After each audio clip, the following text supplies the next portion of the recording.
नमस्कार साथियों, जय हिंद। मैं रविंदर अलोर पाठशाला में आपका स्वागत है। देखिए, अब हम बात करेंगे यानी कि जो भी संविदा कर्मी हैं प्रदेश भर में, उनको परमानेंट कही जाने की बातें कही जा रही है और नियमितीकरण की बात कही जा रही है।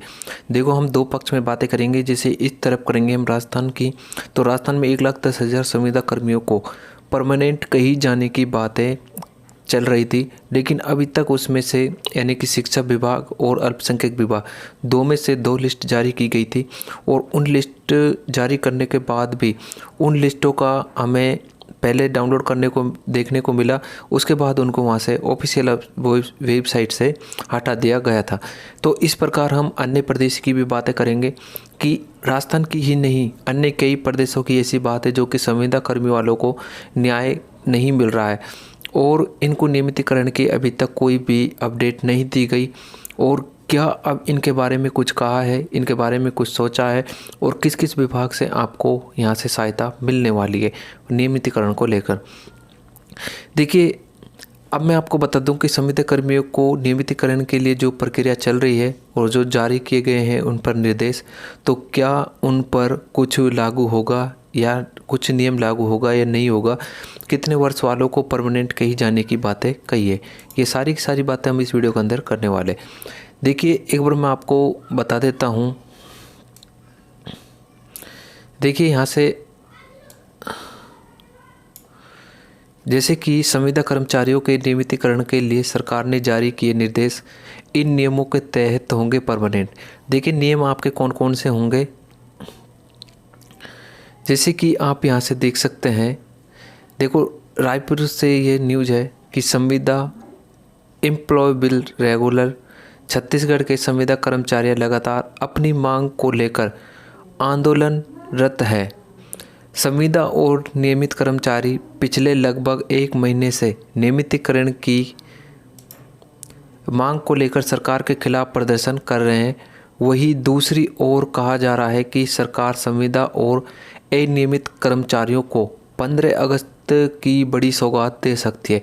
ये जब बातें उन पर कही रही थी तो उनकी बातें वहाँ पर थोड़ी घनी सुन रहे थे, लेकिन ये बात 15 अगस्त की थी। वहाँ से इस बात को क्या खारिज कर दिया गया था।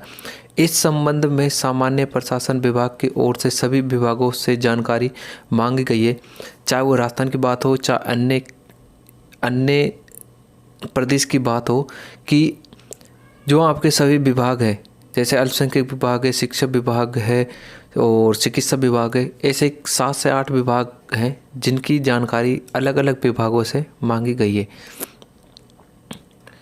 उसके बाद नेक्स्ट है,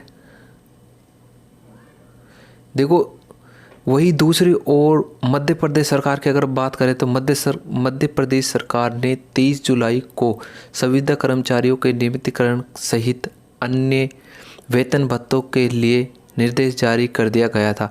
और जारी निर्देश में कहा गया कि मध्य प्रदेश शासन के विभागों के अंतर्गत आने वाले नियम मंडल, सार्वजनिक उपक्रम, स्थानीय निकाय, विश्वविद्यालय आयोग, विकास प्राधिकरण, बोर्ड, परिषद, संस्था इन दिशा निर्देशों को अपने संविदा कर्मियों के लिए लागू करने के संबंध में अपने स्तर पर समुचित निर्णय लेने के लिए समकक्ष होंगे, यानी कि सक्षम होंगे।